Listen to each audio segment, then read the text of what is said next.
Mám tady milou povinnost, nebo příležitost spíš, připravit rozhovor s Petrem Káchou. Petr je dneska v jiné roli, než jsme ho znali dříve. Kdyby si měl jednou větou, Petře, říct, kdo jsi dneska, co by to bylo? No, na prvním místě Boží syn,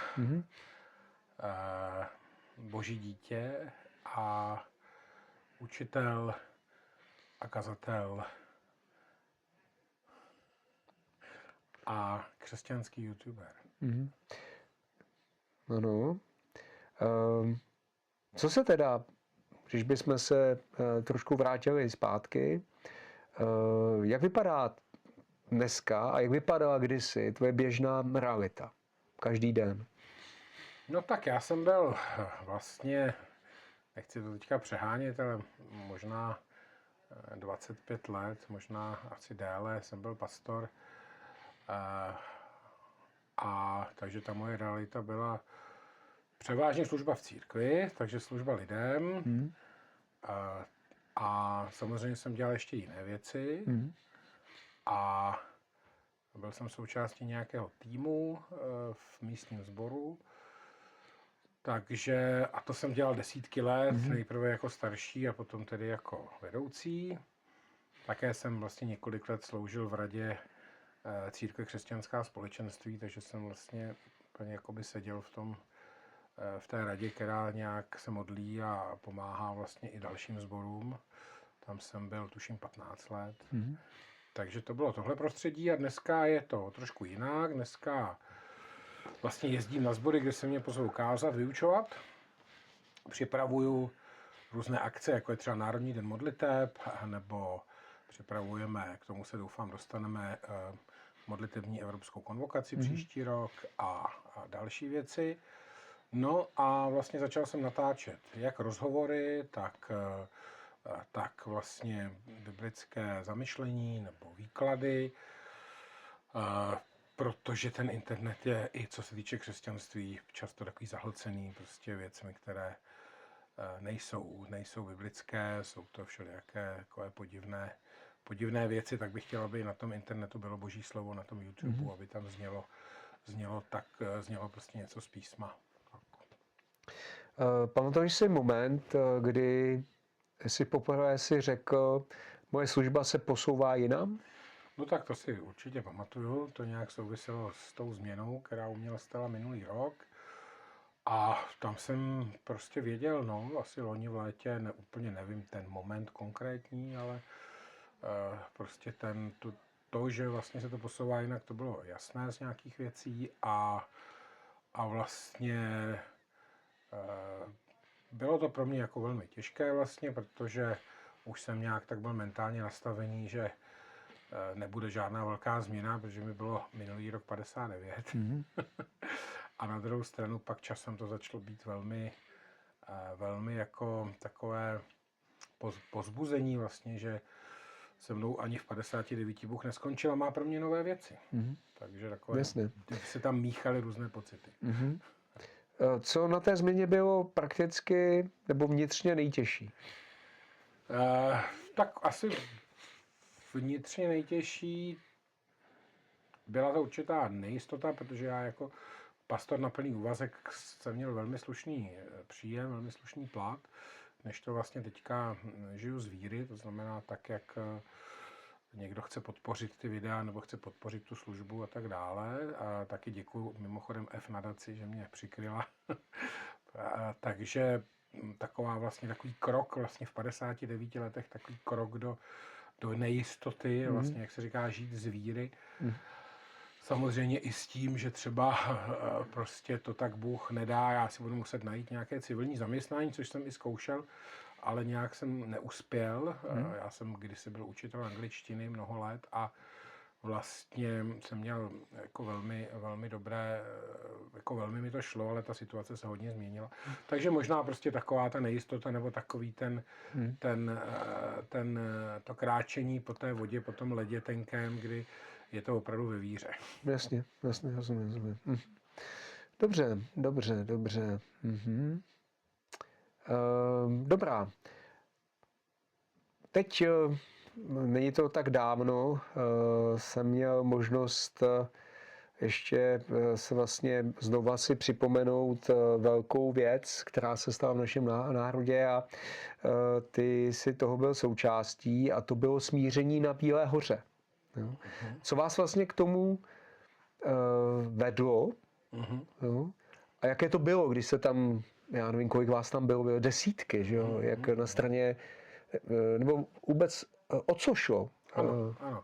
Tak pokusím se stručně vysvětlit. Takže jezdil jsem takový boží služebník, který byl z Kanady, byl egyptského původu, byl to koptský křesťan, který se znovu zrodil a pak se odstěhoval do Kanady, jmenoval se Henry Sorial.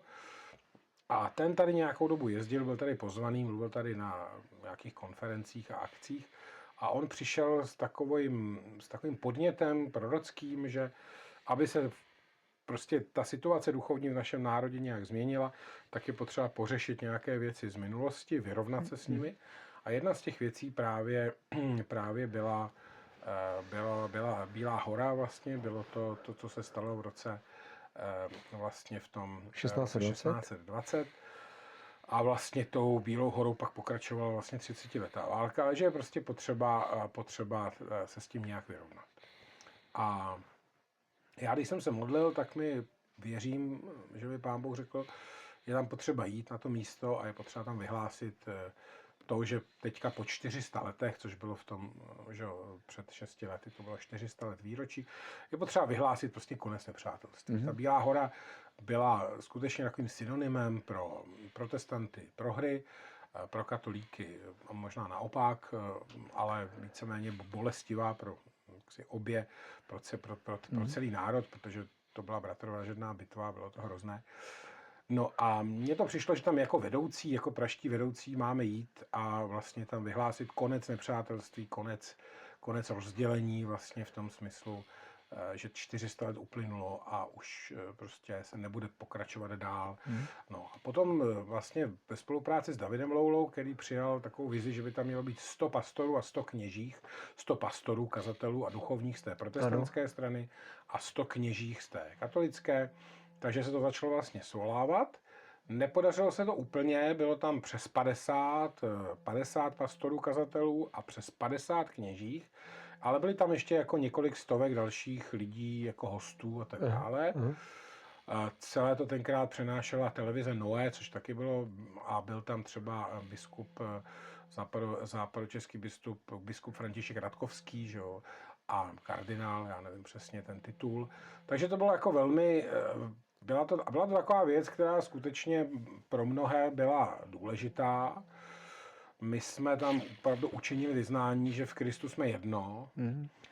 Nebylo to přijaté úplně pozitivně jaksi všemi, protože nám bylo vytýkáno, že jakoby nám ve smyslu té protestantské straně, že přece jako my být jednoho ducha s někým, kdo to má jinak, to křesťanství a tak dále, ale my jsme říkali, že jsme jedno v duchu svatém, jaksi, no, což je rozdíl. A vlastně proběhlo to, protože byl ještě vlastně covid, tak to proběhlo v takové velmi omezené míře skutečně před těmi 6 lety, v tom roce 2020 a potom tam vlastně hnedka na začátku roku 2021 teda bylo tohle shromáždění, kde bylo několik stovek lidí.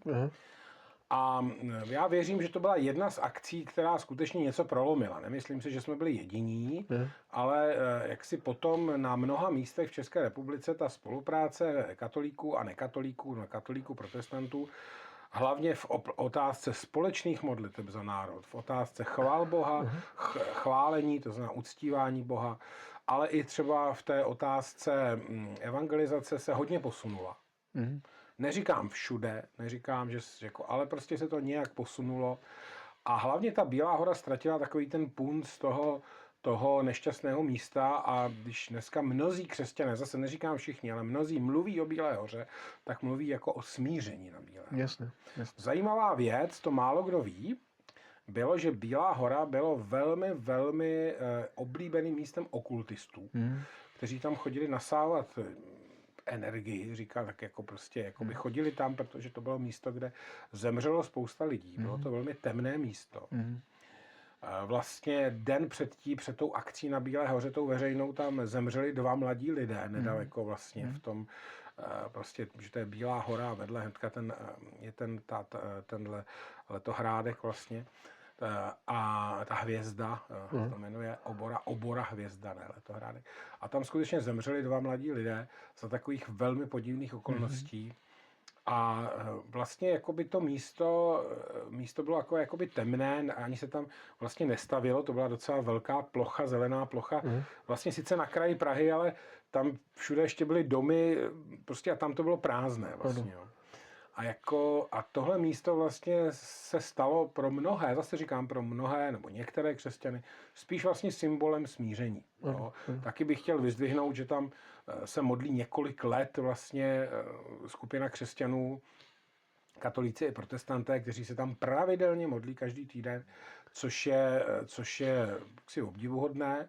A taky bych chtěl říct, že samozřejmě i předtím byla na některých místech spolupráce a tak dále. Ale myslím, že se něco v té duchovní rovině posunulo, protože Pán Ježíš se modlí, aby jsme jedno byli jako křesťané a aby svět poznal, že on je ten poslaný Mesiáš od Boha. Jo? Takže věřím, že se touhle Bílou horou něco skutečně posunulo. Kdyby to někoho zajímalo, dá se to najít v archivu, to, co se tam dělo, televize Noe.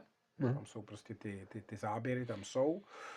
A pro mě to bylo jako velmi silné a dělal jsem to prostě proto, že věřím, že mi to takhle prostě Bůh řekl. Jasně. Děkuji. Taky vnímám změnu vlastně jakoby toho duchovního klimatu i jakési spolupráce vlastně napříč všema denominacema. Nedokážu teď úplně říct, jestli to bylo od toho okamžiku přímo, ale můžu to taky jako potvrdit. Petře, co je pro tebe smíření a jednota? Určitě, no tak my jsme prostě přišli na to, že samozřejmě nemůžeme budovat jednotu jako katolíci a protestanté na základě učení. To prostě nejde. Jo. A my můžeme skutečně budovat jednotu vlastně v modlitbách, jednotu v tom, že chválíme společně Boha a dejme tomu, že jsou určité projekty, jako třeba teďka byl projekt Věří celé Česko, vlastně, takže tam taky vlastně byli zapojeni i katolíci, i protestanté. Takže ta jednota skutečně věřím, že je v Kristu, taky my, když se modlíme, tak se modlíme opravdu jedině k Bohu, jedině ke Kristu. A mám za to, že ta jednota s sebou nějak nese prostě nějaký respekt vzájemný. Já tomu nerozumím, stejně jako asi katolíci nebudou rozumět mě, protože dělám některé věci tak, jak je dělám a některé věci nedělám, tak já to mám úplně stejně. A zatímco dřív byl takový nárok, že vlastně, aby byla jednota, tak je potřeba, aby jak si ti, co jsou katolíci, vlastně odešli od katolíků, tak zase naopak katolíci to měli tak, že ať všichni se vrátí do té katolické církve a pak bude jednota, jo? Tak to bylo takový oboustranně nárokové, takzvaně. Tak mám za to, že to teďka už takhle není. Jo? A takže to je tak, prostě nikdy jsem k tomu neinklinoval, nikdy jsem vlastně, ještě před pár lety jsem nikdy nespolupracoval, nikdy jsem se nepotkal vlastně s katolíky v nějakém užší spolupráci, vlastně jako by mě to vlastně míjelo a prostě najednou jsem v tom byl a když se prostě modlím s někým, kdo se se mnou modlí ke Kristu a k Bohu a prostě vidím to, že to je v tom stejném Duchu Svatém, jako se modlím já, tak to je prostě realita. Jasně. Jak se rodí takovéhle duchovní rozhodnutí, vlastně, jak jsi říkal, Bůh ti dal na srdce jít na Bílou horu, asi se nebyl jediný, že jo? Jak člověk pozná, že se nejedná o lidský nápad? Určitě. No, já to mám tak, že velmi často, když mi Bůh něco řekne, tak mi řekne něco, co jaksi není moje přání, není to něco, co by mě jako bavilo, protože prostě když slyším něco, co bych chtěl dělat, něco, co je moje prostě obliba a Bůh mi to řekne, tak to je fajn, ale je to stejné jako manželství, no, prostě manželka řekne, tohle to je potřeba udělat a člověk jako úplně není nadšený, že bude raid na zahrádce, ale prostě tam jde, udělá to, protože to je potřeba. Tak já to mám stejně. Takže ta první věc je, že mi Bůh řekl, udělej tohle. A já říkám, ty a my mohl dělat někdo jiný, možná líp, ale prostě udělej to. No a potom, jak se pozná, podle mě, můj názor, že to je od Boha, je prostě protože se k tomu přidali ostatní. Jo? Že se k tomu přidali ostatní, že to vzali vážně, že tam skutečně bylo nějakých 55 zhruba pastorů, kazatelů různých denominací, od svobodných sborů až po prostě denominace prostě zavedené a tak dále. Většinou se tedy jednalo o evangelikály a bylo tam skutečně přes 50 kněžích. Jo? Vlastně to znamená, ti katolíci to mají tak, že ti kněží, kteří vlastně jsou jakoby, si to neříkám správně, ale ordinováni nebo prostě uvedení vlastně jsou kněží, takže to je takhle, ale bylo tam pak ještě několik stovek dalších lidí, takže jsem viděl tu odezvu, viděl jsem to, že do toho prostě lidé šli, viděl jsem, že to natáčí televize, což jako není důležité se někde zviditelnit, že jo, ale prostě to, že Bůh zapálil ty další srdce, byl pro mě důkaz, že jsem si to nevymyslel. Jo. Jasné, děkuji. Potom tu máme další velkou akci, možná ještě větší, a to je Národní den modliteb. My teď zrovna máme 19. května dneska, takže je to den natáčení a 24. Děkuju. Května se chystá další, já nevím už kolikáté, pokračování v kapli betlémské. Jak tohle to třeba vzniklo, nebo co to má vlastně přinést? Já mám za to, že před lety jsme se jako Česká republika přidávali k takzvanému světovému dní modliteb. Podle mě to bylo něco takového. Doufám, že to říkám správně. A to bylo něco, co vlastně, nevím, jestli asi to organizovala pravděpodobně Křesťanská misijní společnost, KMSK. A já jsem před lety vlastně nějak do toho vstoupil a vlastně jednou nebo dvakrát, určitě dvakrát, možná třikrát jsem to moderoval, protože prostě moderuju věci, to mi jako nevadí, a nebo mi to jde zrovna moderování.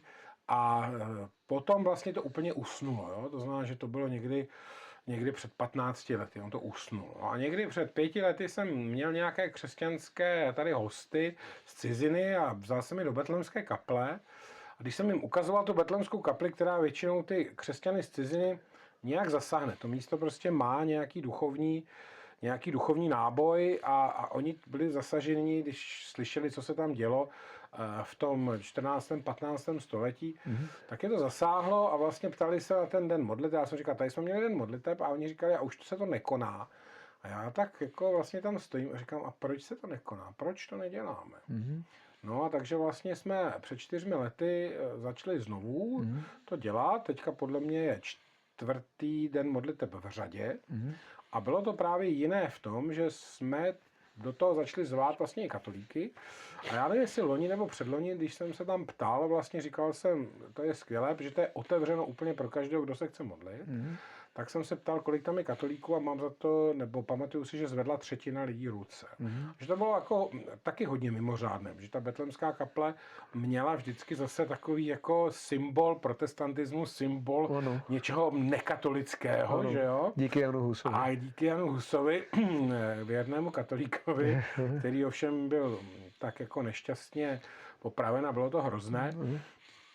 A vlastně, takže začal ten Národní den modliteb, to jsou vlastně modlitby chvály, modlitby za národ a podle mě, nechci se mýlit, podle mě už je bude teďka 4. ročník. Takže takhle to vzniklo. Co pro organizátory třeba organizovat takové akce, jako je Den modliteb, je největší výzva? To, co si běžně, když tam člověk přijde se modlit, nedokáže představit, nebo to není vidět? To já ani nevím, co je největší výzva. No asi největší výzva je organizovat to a zároveň si to užít, protože člověk má spoustu starostí. Na spoustu věcí musí myslet, různých takových, které člověku nedojdou vlastně a do toho vlastně ještě by měl se modlit a měl by nějakým způsobem vlastně reagovat na to, co tam Pán Bůh chce dělat.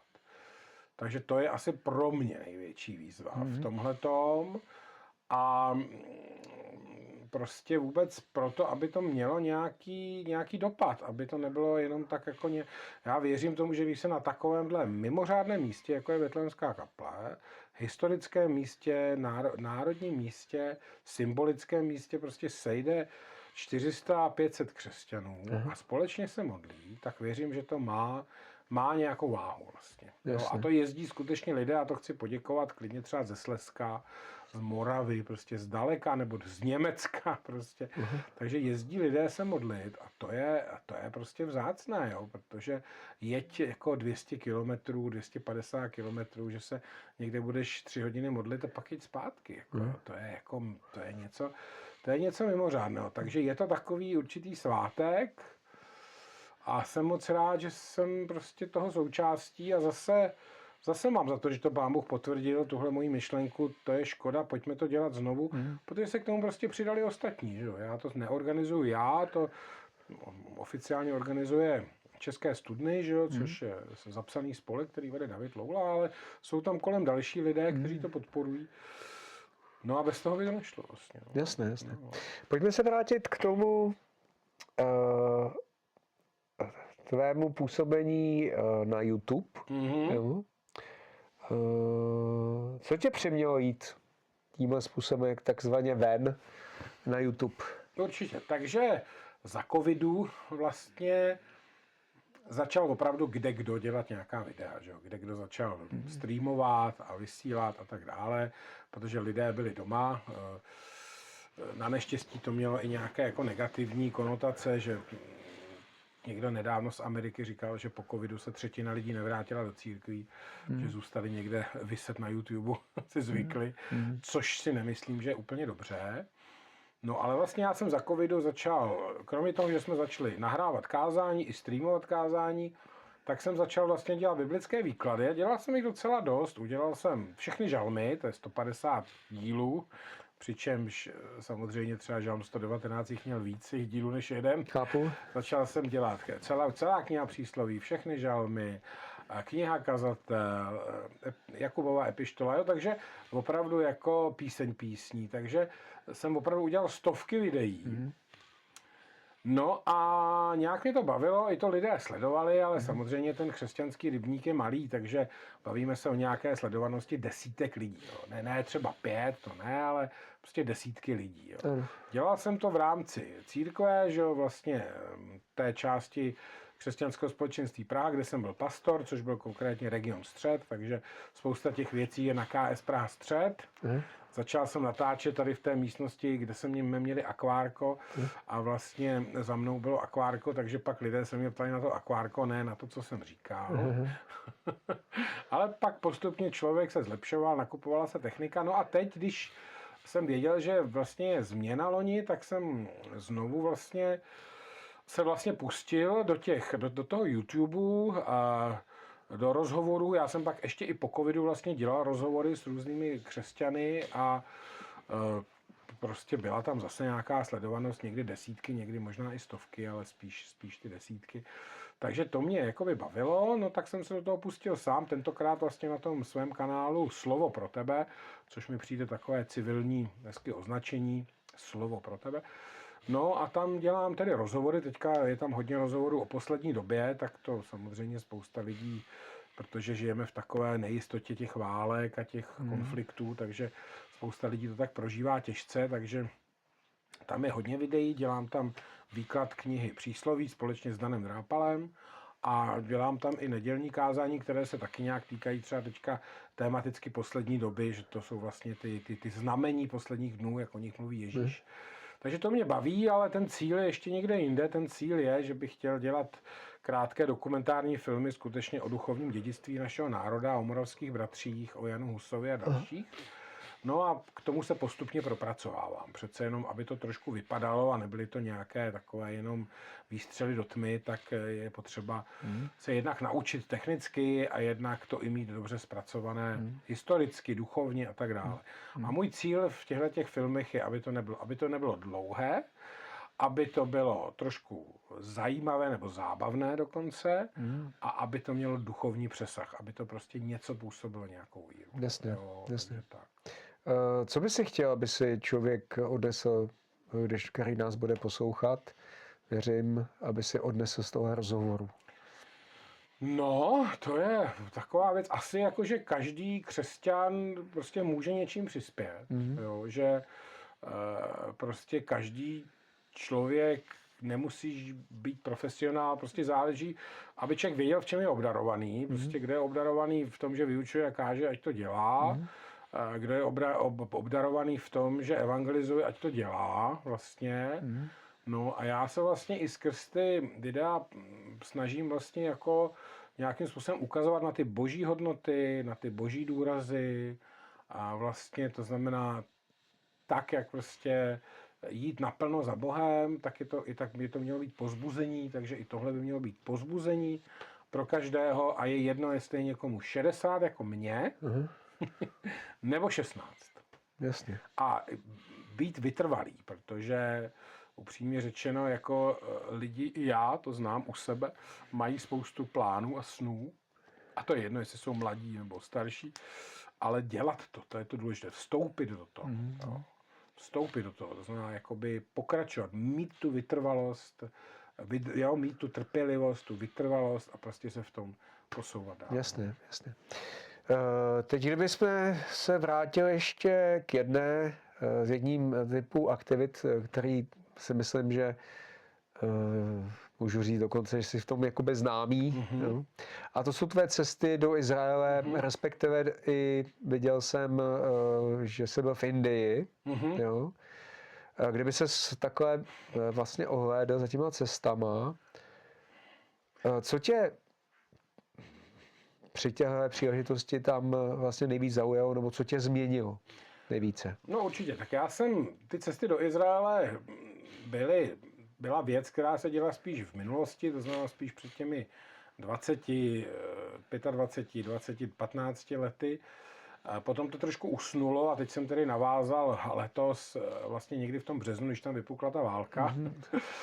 A jako mám za to, že prostě je to dobré prostě navštívit ty místa, kde žil Ježíš, kde žili apoštolové, modlit se tam, protože prostě my víme, že Ježíš se vrátí na Oliveckou horu, která je v Jeruzalémě. Už aby to bylo.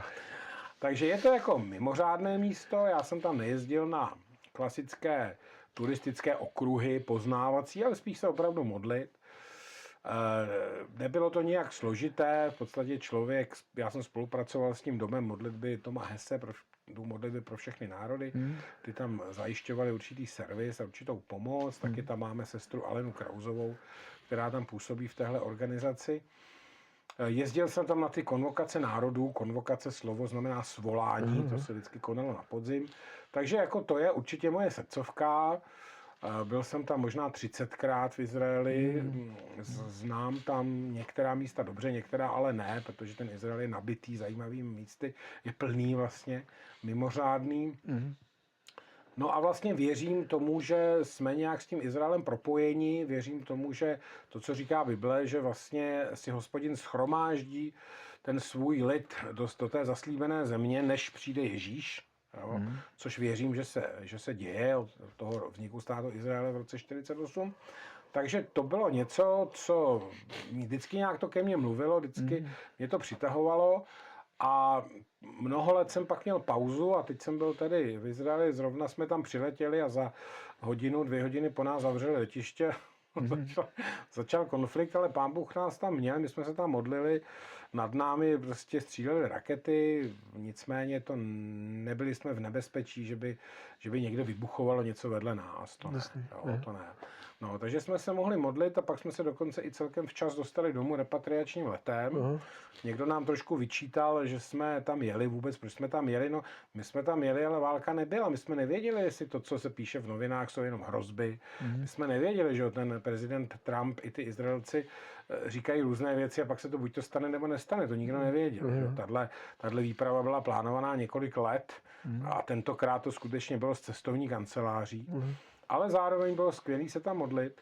Takže to je Izrael, no a Indie, tam jsem byl jednou loni na jaře na misii, vlastně na misijní cestě, pozbudit tam ty místní sbory a to byla velmi silná zkušenost v podstatě jako tomu, čemu se říká v angličtině game changer, to znamená něco, co mění hru, něco, co prostě proměňuje člověka.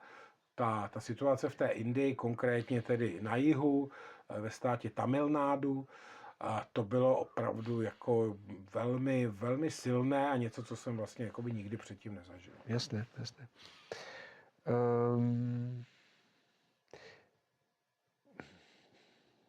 Možná by mě zajímalo určitě, protože jak Izrael, tak i ta Indie zejména jsou pro nás z našeho pohledu, je to Blízký východ, nebo respektive Indie už je dál na východě, že?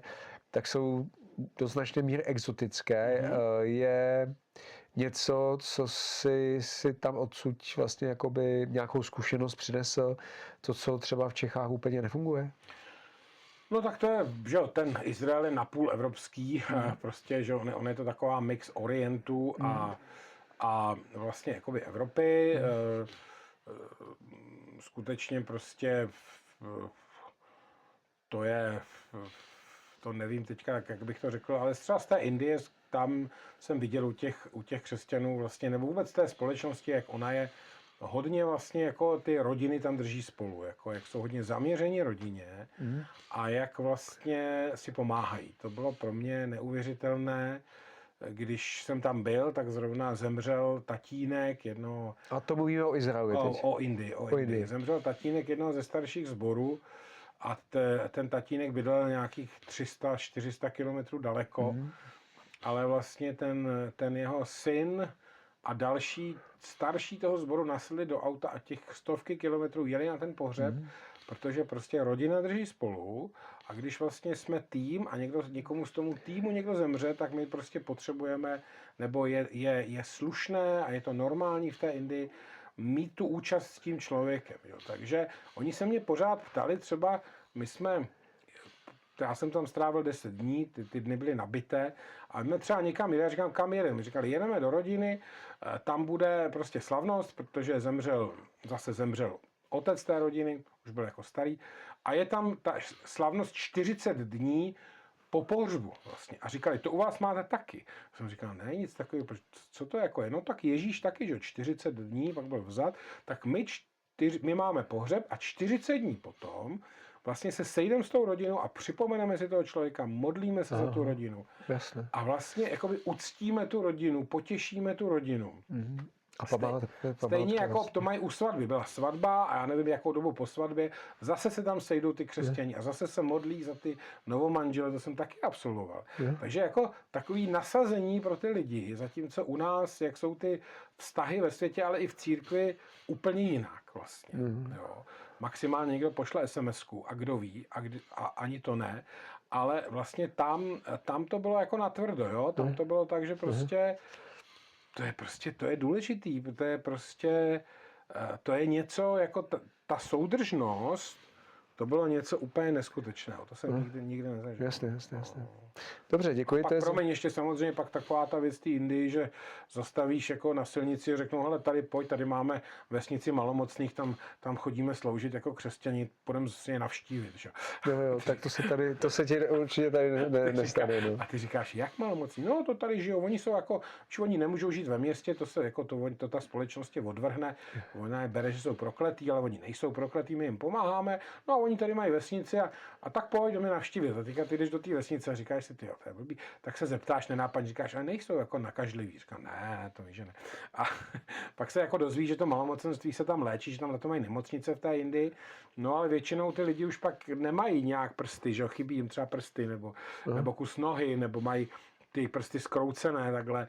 No a to už se bere, že jsou malomocní, i když už to malomocenství, tu nemoc, tu lepru vlastně nemají. Jasně. Jo, jasně. no a ty je tam navštívíš a ten jaksi vedoucí, já nevím, starosta, předák té vesnice tě zdraví, že a teďka v Indii se takhle zdraví a on nemá ty prsty, že takže tě musí zdravit takhle. Jasně.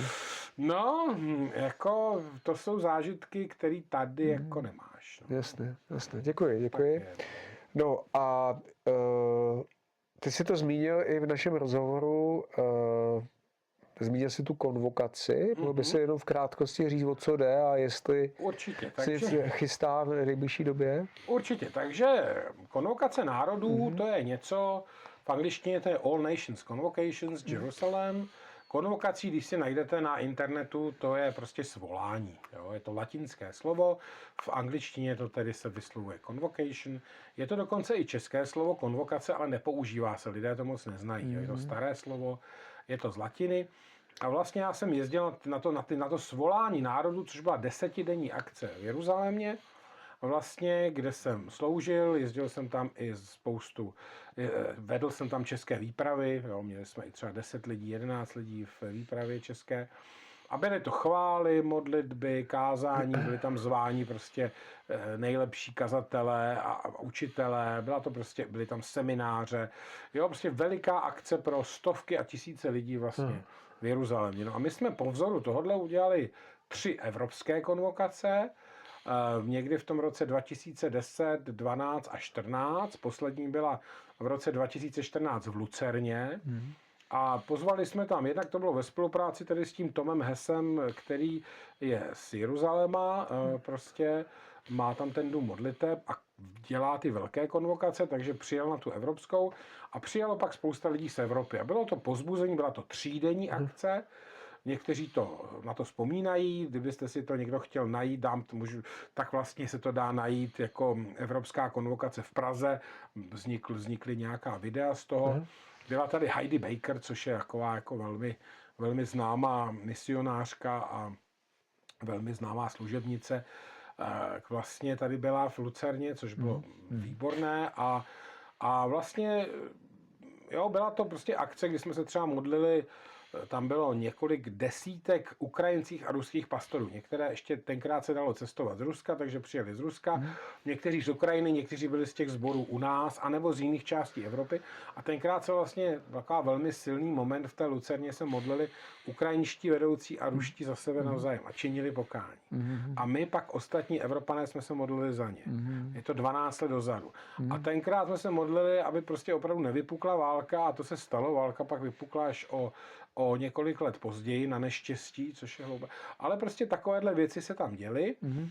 No a nějakým způsobem před několika měsíci mám za to zase, že když jsem se modlil, tak mi nějak Pán Bůh ukázal, že bychom měli navázat, udělat další konvokaci nebo česky svolání, jo, ještě tak nějak ladíme ten název, jestli to bude, určitě to bude svolání evropské, ale jakoby vlastně vydat to svědectví o tom, co se tady stalo při tom smíření na Bílé hoře, vydat to svědectví ostatním národům, pozvat tam i katolíky, nejenom charizmatiky a evangelikály, protestanty, ale i katolíky, mít to v té evropské vlastně v tom regionu, to znamená pozvat tam ty lidi z těch národů a nějakým způsobem asi i jakoby omluvit se, nebo činit pokání, nebo reflektovat to, že vlastně z našeho národa skrze události, které tady se děly, vznikla bitva na Bílé hoře, která se pak přenesla do Evropy jako 30letá válka, která tu Evropu hodně poškodila, ale opravdu hodně.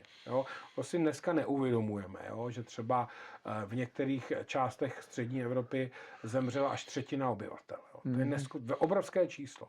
V některých částech Německa zemřela až 50% mužské populace. Jo. To znamená, jakoby vlastně polovina mužů nebyla vlastně. A to bylo kvůli válce, kvůli nemocem a tak dále. To byla hrozná věc. A víceméně to vyšlo tak jakoby hodně od nás, nebo tu válku v té Evropě zapálili ty události tady. No a my bychom rádi prostě, aby zase třeba z téhle akce vyšel opak, že tenkrát vlastně vyšly 3 věci.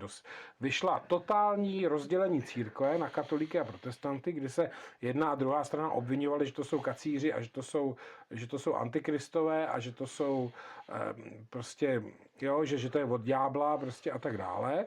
To úplné rozdělení, naprostá nepřátelství. To nepřátelství bylo tak hluboké, že když na konci 30leté války už se uzavíral mír, protože bylo jasné, že ani jedna strana nevyhraje, tak ani ty delegace, katolická a protestantská, se prý nedokázali sejít na jednom místě, že prostě se tak nenáviděli, že si ani nedokázali sednout do jedné místnosti. Takže potom to bylo tak, že každá seděla jinde a kurýři to nějak dojednávali, ten mír, prostě úplně nesmyslně. Takže tam byla vlastně rozdělení, nejednota, nepřátelství, spíš nenávist a smrt, která přišla. A my jsme rádi opak, to znamená jednota církve, je spolupráce, jednota, láska a respekt a život, jo, ten život. A ta bitva na Bílé hoře nebyla velká, to nebyla velká věc, to nebyla jako obří bitva, tam to byly daleko větší pak ty následné bitvy. Ale stejně i skrze tuhletu věc přišlo to zlo, tak bychom zase třeba rádi, aby aspoň částečně skrze tu konvokaci, kterou plánujeme tedy, nebo to svolání evropské, které je plánováno na 1. až 4. dubna 2027, takže za rok, necelý rok, aby vlastně se rozšířil opak, aby se rozšířilo to, že můžeme spolupracovat, že se místo nenávisti milujeme navzájem, že nám jde o jednotu a že to má přinést život pro tu Evropu. Protože Ježíš řekl jasně, když budeme jedno, tak ten svět to uvidí, jo? Když křesťané se sjednotí. Jasně. Takže to je ta akce, která se teďka začíná chystat, na kterou zvu. Bude to v Kongresovém centru na Vyšehradě, neboli bývalý Palác kultury. A vlastně teďka se to celé připravuje. Jasně. Tak jo, to děkujeme za tuhletu pozvánku. Petře, kdyby si měl říct jednu věc, nebo vlastně nějakým způsobem jakoby shrnout tady tu tvoji vlastně jakoby novou cestu, na kterou jsi vydal, co by to bylo? Služba lidem, ať je to služba kázání, božího slova, jsem poměrně zván do některých sborů někam pravidelně, někam nepravidelně, mám za to, že to je prostě moje obdarování. Je to vlastně služba národu, to znamená i skrz ty videa, na které koukají i nekřesťané a tak dále, protože to vím z těch reakcí. To znamená nějakým způsobem to, aby boží slovo. Mně se moc líbí takový příměr, který kdysi říkal Nandrápal, že jako když je lež opakována mnohokrát a lidé ji uchopí, tak ta boží pravda pak už se nemusí opakovat taky milionkrát, ale ta boží pravda má větší sílu. A já prostě vidím, že ten internet je zaplavený nesmysly a že je zaplavený prostě opravdu jakoby špatnými věcmi a mám za to, že když tam zazní boží slovo, bude tam znít víc boží slovo, takže by to mohlo prostě zase třeba něco udělat, něco prozářit, něco zasáhnout. Jo. Takže ta moje služba je služba lidem kolem mě, sborům, prostě, kteří mě třeba zvou na vyučování. Já jsem ještě taky neřekl, že jsem zástupce organizace Svoboda v Kristu, což je organizace, která dělá kurzy jak pro křesťany, tak pro křesťanské vedoucí a jde tam o identitu. Nejsou to kurzy ve smyslu nauč se líp tohle, nauč se líp tamto, ale prostě poznej, kým si, co máš v Kristu, poznej, kým si v Kristu, jo? Zbav se různých strachů, zbav se různých neodpuštění, zbav se prostě různých věcí, které ti brání, které ti berou svobodu, proto se ta organizace jmenuje Svoboda v Kristu, anglicky Freedom in Christ. Takže to je ještě taky další věc, kterou dělám. Ty kurzy vlastně vyšly jako příručka, k tomu vyšla knižně, pro křesťany, to se jmenuje kurz Svoboda v Kristu, pak vyšel kurz milosti a teďka doufám, že vyjde kurz Svoboda k vedení pro vedoucí. No, takže vlastně moje služba je služba jednotlivcům, sboru, vedoucím a vlastně nějak v těch médiích. Jo, tak já myslím, že to bylo vyčerpávající, jsi řekl. Já jsem ten kurz dokonce kdysi absolvoval, to bylo někdy kolem covidu, jestli si pamatuju. Ano, online. No, ještě jsme stihli něco jsme stihli a pak jsme dělali online. No. Ano, to si pamatuju. Dobrá, tak já ti děkuju za tvůj čas, děkuju za všechny ty odpovědi a přeju ti svým jménem a i jménem F nadace, aby se dařilo, aby Bůh byl s tebou, aby tě vedl a aby tu novou cestu požehnal. Díky. A já děkuju F nadaci, že mě přikryla, že mě vzala jaksi pod svá křídla, protože F nadace dělá to, že když někdo chce podpořit moji službu, tak to může udělat přes F nadaci, kde vlastně mám vlastně jakoby tam tu svoji zřízenou ten fond, což se jmenuje duchovní obnova národa, tak se to jmenuje, a vlastně je tam to, že ta F-nadace pak je schopna dát potvrzení třeba o daru tomu člověku, že ano, jo? tak to je. Což je skvělé, takže já za to děkuju, za tuhle podporu. Samozřejmě děkuju všem, kteří to podporují, ať už ty videa, nebo prostě jinou službu. Děkuju to, že jsi udělal čas na ten rozhovor. To se stalo. Jo, doufám, že se uvidíme, když by někdo chtěl moji službu a prostě budu mít prostor, tak rád. A nebo se uvidíme někde prostě na YouTube nebo na internetu. Nebo v kapele Betlehemské. Ano, Betlehemské kapely. Jo? Tak jo, díky. Tak jo, ahoj. Čau.